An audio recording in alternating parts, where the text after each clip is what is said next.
Have you given some thought about that, Eric, about different things that you've experienced where, man, if we would have just tried this at a certain degree before we spent 3 months planning it out, it would have probably saved a lot of energy.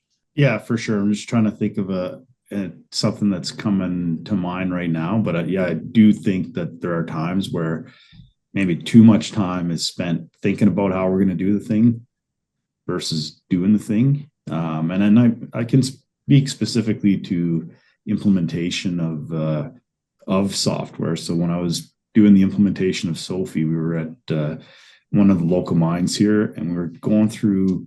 It was given to me as a project, and so one of the things I wanted to do is put together a training package. So I spent all kinds of time putting together training package and planning sessions and trying to get everybody in the room together.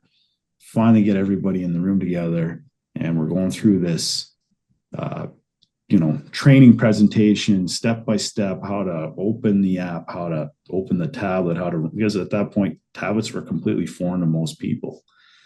And like, it was like step by step like that. And then in the room, what I found happening more and more is there'd be, at first, it was probably one or two people. And then by the end of it was like more than half the people were already way ahead of where I was anyways. And they were showing the other people.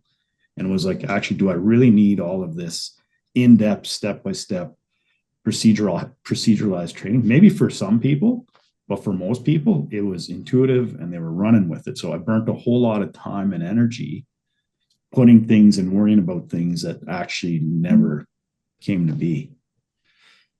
So that's one example. Another example for me is risk assessment. So a while back, it was just really challenging myself and my thinking around risk and risk management. And I found myself often I was focused on the negative things, like what do I want not to happen, right? And so in order for these 50 things not to happen, I'm going to put in 10 controls each. There's 500 controls. So there's 500 things now that I got to go do for a certain 50 things not to happen, if you will. These threats just, that will never happen. But I never stopped and thought about what are the actions I need to put in place to make sure that this is successful. Like if I looked at it from the opposite side of being unsuccessful, if I looked at what are the threats or the things in the way of me being successful and what do I need to do, I actually don't need to worry about the other stuff most of the time because it's taken care of. And it's in towards my goal, right? It's heading towards my goal. And they're usually actionable things. It's like a very specific, do this, like very specific. And I'll use like that SMART acronym, the specific, measurable, help me out on the other two, but or the other three.